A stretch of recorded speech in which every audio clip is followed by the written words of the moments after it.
Mes chers compatriotes, je reviens à vous pour cette nouvelle vidéo, une série de vidéos que nous tournons. Nous avons pris cette initiative pour essayer de nous expliquer notre vision politique. Il y a nombreux qui se sont préoccupés, ils ont posé des questions du genre « c'est quoi ta vision politique? Quelle est ta vision politique ?» Alors j'ai pris cette initiative pour répondre à vos préoccupations en donnant des éléments, des aspects qui fondent ma vision politique pour le Congo. Bien entendu, en raison de mes ambitions politiques, futur président de la République, et ça ne peut pas se limiter seulement par un slogan. Encore faut-il avoir la matière, avoir des idées, un projet qui va devoir me permettre, bien entendu, de mettre en place cette politique pour développer notre pays, la République démocratique du Congo, et le bien-être de l'ensemble de la population congolaise. Alors, comme je vous avais dit l'autre fois, que je vais revenir pour enrichir le premier aspect que nous avons développé, qui parlait, bien entendu, de l'aspect réforme institutionnelle, aspect réduction de certaines institutions jugées moins importantes et la réduction des tailles de certaines d'autres institutions, également réduction des trains de vie de l'État. En rapport avec la dimension continentale de la République démocratique du Congo, qui est déjà pays potentiellement riche, mais dans la réalité, pays pauvre. C'est la raison pour laquelle je suis revenu encore dans cette vidéo pour vous expliquer un autre aspect qui concerne la politique que je vais mettre en place, la politique de gestion, la stratégie de gestion de la chose publique. À présent, parlons de la politique ou la stratégie politique de la gestion que nous allons mettre en place, que je pense mettre en place pour les Congolais. Moi, je veux que la République démocratique du Congo devienne un État entrepreneur, c'est-à-dire opérationnel, en même temps régulateur. Il y a certaines personnes qui pensent que l'État ne peut pas être juge et partie. C'est-à-dire l'État ne peut être là que pour réguler. Alors je me pose la question, et je pose à ces personnes-là la question. Où aurons-nous l'argent en termes de milliers de milliards pour développer le Congo, un pays à dimension continentale? Raison pour laquelle moi je pense que nous devons faire du Congo un pays entrepreneur, un pays opérationnel, en même temps un pays régulateur. Entrepreneur, c'est-à-dire le Congo doit produire. La production étatique, je ne parle pas des privés. Parce que, mes chers compatriotes, je vais vous révéler une chose, vous expliquer une chose. Vous savez, ceux qui s'opposent à un État entrepreneur, ce sont ceux-là qui ont mis le Congo à genoux, qui ont mis le Congo par terre, qui ont pris le Congo en otage. Et vous avez l'État congolais qui est le grand employeur, qui a employé beaucoup de personnes. L'État congolais, l'État est impersonnel. Mais cet État impersonnel est représenté par des acteurs sociopolitiques, des autorités, les dirigeants du pays. Ce sont eux qui représentent l'État. Ce sont eux qui sont censés veiller aux intérêts de l'État. Ils sont bien payés, ils sont bien traités, ils sont mis, l'État congolais les a mis dans de meilleures conditions. Mais à contrepartie, au lieu d'aider cet État congolais à avancer, au lieu d'aider cet État congolais à devenir plus fort, non, ils ont dépouillé, ils ont dépiécé l'État congolais et ils sont devenus, eux, plus riches que l'État congolais.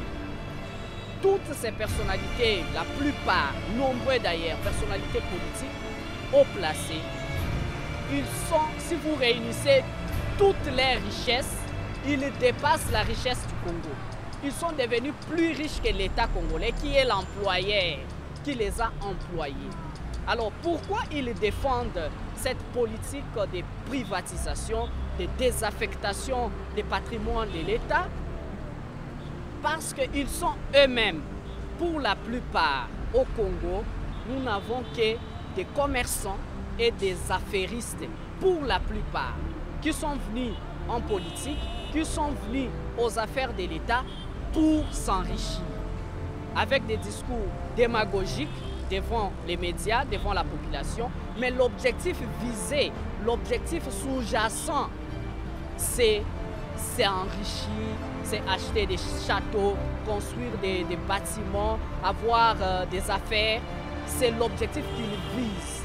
Alors ces gens-là ne voudront pas que l'État congolais puisse se développer, que l'État congolais devienne entrepreneur, parce qu'ils sont eux-mêmes les fournisseurs privilégiés de l'État. Qu'est-ce qui se passe?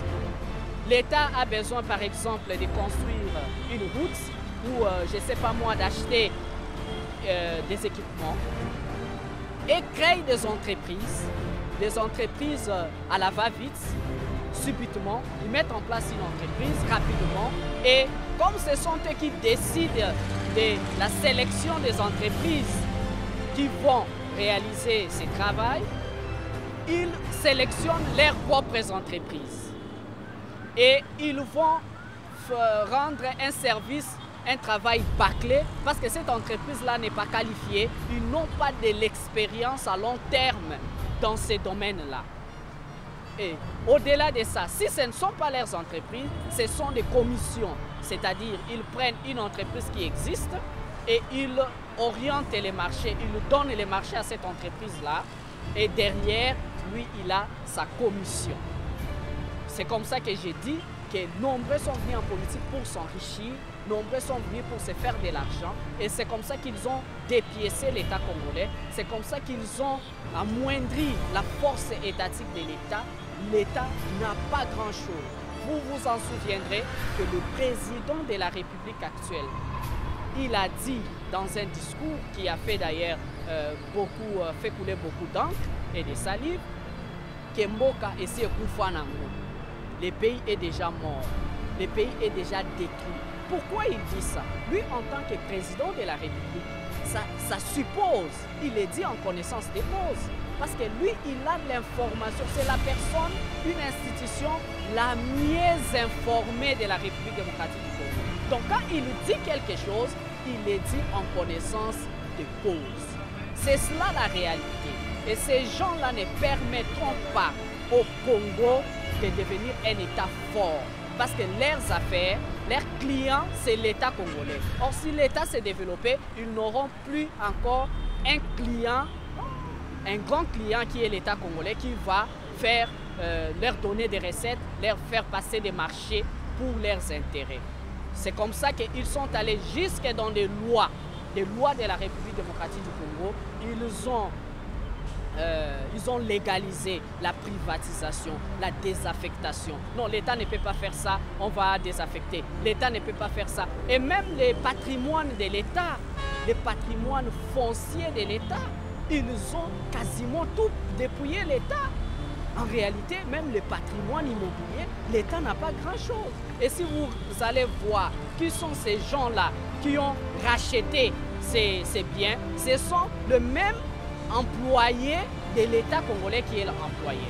C'est-à-dire, ils ont pris derrière l'État, ils ont eux-mêmes dépiécé l'État, ils ont mis en place des lois qui favorisent cette stratégie pour dépiécer, dépouiller l'État de tous ses biens. L'État n'a presque rien, ils ont tout, quasiment tout désaffecté. L'État ne peut pas faire. Et si vous voyez une entreprise, voilà, la République démocratique du Congo va faire ça, la République démocratique du Congo a acheté ceci, va mettre en place telle entreprise, vous voyez seulement peuple congolais, l'entreprise mise en place, mais vous ne savez pas les informations cachées derrière. Qui sont ces actionnaires de ces entreprises-là? Ce sont eux-mêmes. Ce sont eux-mêmes derrière les grands actionnaires de ces entreprises. Donc l'État peut-être n'a que 20%, 10%, 30% dans ces gigantesques entreprises et la plupart ce sont eux. Mais vous voyez seulement, non, c'est une grande réalisation, il y a construction de ceci, il y a achat de tels équipements importants, la mise en place de telles structures, mais derrière ça, les bénéfices qui seront générés iront auprès des actionnaires privés qui sont eux-mêmes des dignitaires de la République démocratique du Congo. Alors il faut que cela change. Il faut que cela change. Et cela ne changera que par la mise en place d'une nouvelle politique, par la mise en place d'une nouvelle stratégie politique, par la mise en place d'une révolution gestionnaire, une révolution de la gestion de la chose. Et c'est là par des idées que nous essayons de développer. Donc, moi je pense que l'État peut devenir entrepreneur, opérationnel et en même temps régulateur. L'ex-président de Maréchal Mobutu a construit beaucoup d'entreprises étatiques. Et aujourd'hui, ces entreprises, pour la plupart, ne fonctionnent pas. Ces entreprises sont en faillite. Maintenant, ce sont les privés qui sont pour la plupart les dignitaires, les dirigeants, ceux qui étaient censés développer l'État congolais, rendre fort l'État congolais. Ils l'ont dépiécé, ils l'ont fini, ils l'ont pressuré. L'État congolais n'a presque rien. Et un président de la République qui le dit, que Mboké Koufa, il le dit en connaissance des causes. Donc, mes chers compatriotes, moi je pense que l'État peut être en même temps entrepreneur et régulateur. Et parlons de la production, parce que j'ai évoqué que nous pouvons avoir de l'argent par la réduction des trains de vie des institutions de l'État, également par la réduction, la suppression de certaines autres institutions.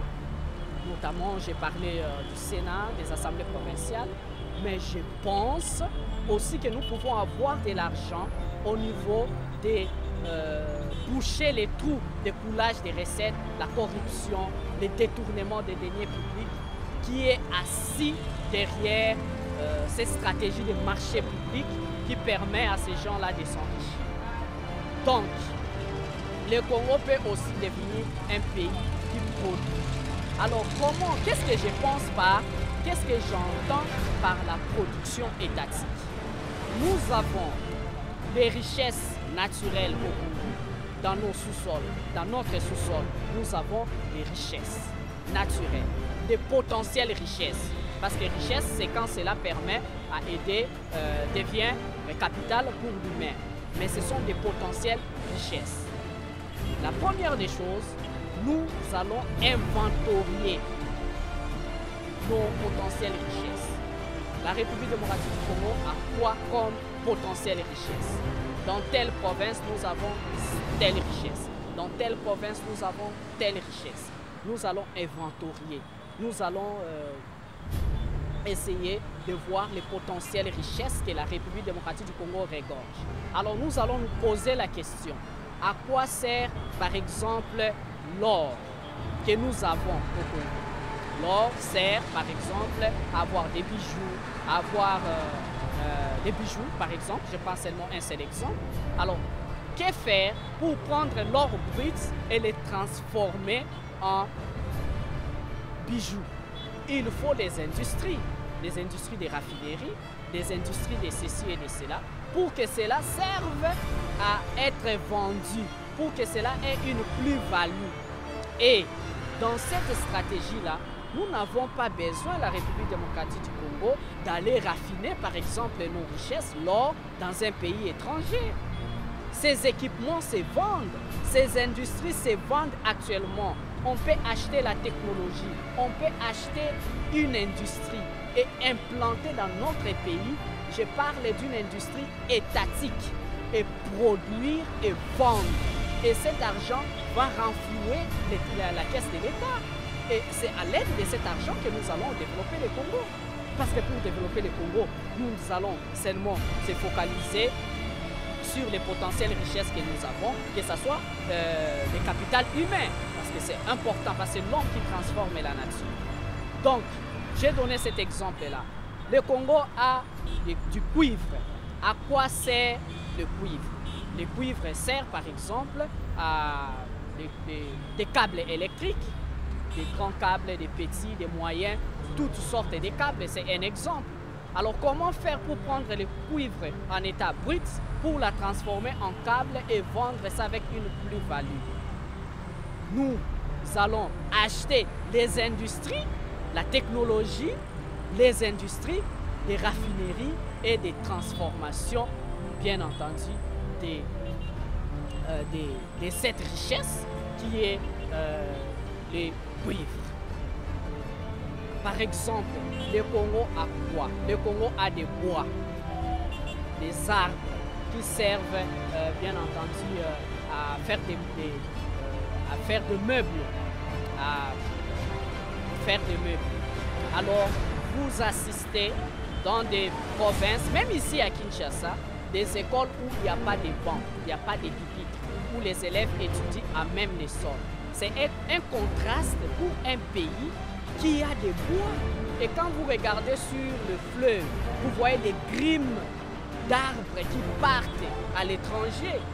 Et pourquoi pas acheter la technologie, acheter par exemple l'industrie qui va transformer, qui va couper les bois et puis couper ça même en termes de chevaux. Nous pouvons vendre ça avec une plus-value que ramener des bruts comme ça à un coût réduit. Et c'est cela, cette stratégie politique. C'est-à-dire nous allons lister toutes nos potentielles richesses et comment les transformer. Vous avez par exemple à la province orientale, il y a des informations qui révèlent qu'il y a des bons calcaires qui peuvent produire du ciment. Et derrière ça, qu'est-ce que nous pouvons faire? Nous pouvons acheter l'industrie parce qu'il y a des privés qui ont des industries de cimenterie, des compagnies de cimenterie. Mais des privés, ils ont acquis, ils ont acheté. Pourquoi pas l'État congolais? Et ce sont pourquoi ils le font. Ils ne veulent pas que l'État puisse avoir l'industrie, par exemple, des cimenteries. Parce qu'ils sont eux-mêmes fournisseurs de l'État. Quand l'État veut construire une route, quand l'État veut construire une infrastructure, des infrastructures importantes, ce sont eux qui vont vendre à l'État. Et pour la plupart, ce sont les personnes qui sont des dirigeants du pays. Vous voyez comment ils ont affaibli l'État. L'État congolais est devenu dépiécé. Alors ma politique vise à valoriser l'État congolais pour que l'État congolais revienne dans ses lettres de noblesse. Parce qu'on dit de l'État que c'est un monstre froid. Un monstre, c'est-à-dire il est puissant, il est capable. La restauration de l'autorité de l'État, cela passe par une économie forte. Et j'ai oublié même d'épingler au Sénégal, au-delà de toutes ces infrastructures, le président Macky Sall, grâce à cet argent qu'il a pu avoir derrière la suppression de la primature du Sénat et la réduction des trains de vie des institutions, il a mis en place une industrie de production des matériaux de construction qui lui a permis de réaliser toutes ces infrastructures. Et le Congo, nous avons des chaînes de montagnes, nous avons des calcaires. Pourquoi pas acheter des industries étatiques? Je souligne, je martèle sur étatiques. Des industries étatiques qui peuvent transformer ces potentielles richesses en richesses pour développer le Congo.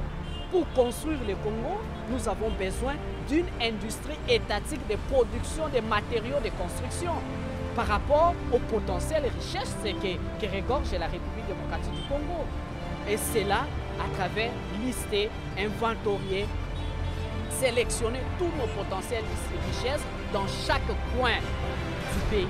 Vous avez par exemple dans la province de l'Équateur où il y a des bois, il y a également le fleuve Congo qui regorge des poissons qui meurent par vieillesse.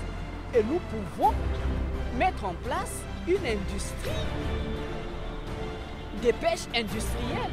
Et l'avantage que nous pouvons avoir derrière cette stratégie, cette politique, c'est aussi la création de l'emploi. La création des emplois de façon exagérée. Parce que pour le faire, tout ce que j'ai dit, cela nécessitera une main-d'œuvre importante. Et où est-ce que nous aurons cette main-d'œuvre? C'est derrière la population.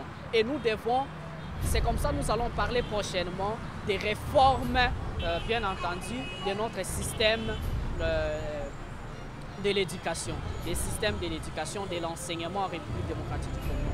Et moi, je pense que nous pouvons avoir, bien entendu, avoir un système qui privilégie la formation professionnelle et technique en fonction des richesses que nous avons. Par exemple, Nous avons des bois en République démocratique du Congo. Nous achetons l'industrie des transformations des bois, de la menuiserie industrielle. Et nous pouvons également avoir la technologie, acheter la technologie, acquérir la technologie de ce domaine, de cette industrie. Et nous allons maintenant sur les plans de la formation former de façon professionnelle et technique les gens, les Congolais qui peuvent apprendre comment œuvrer dans les secteurs des menuiseries industrielles. Vous savez combien de Congolais qui sont au chômage vont retrouver du travail? Nous avons l'or, à quoi sert l'or? Nous avons le cuivre, à quoi sert le cuivre? Et ces industries-là auront besoin de la main-d'œuvre. Nous avons quoi? Nous avons du sucre, de canne à sucre. Et je parle de l'autoki-là, des industries-là, des compagnies-là qui n'existent presque plus. Alors, à quoi sert cela? Des entreprises étatiques. Nous devons maintenant former la main-d'œuvre pour aider dans ces domaines, dans la transformation des potentielles richesses en richesses pour les vendre à une plus-value. Et cet argent nous aidera à développer les Congo.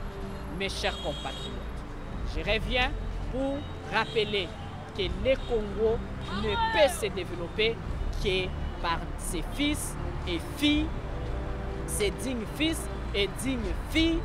Personne ne développera le Congo à notre place. Et même si d'autres États venaient à nous aider, ils le feront avec des intérêts.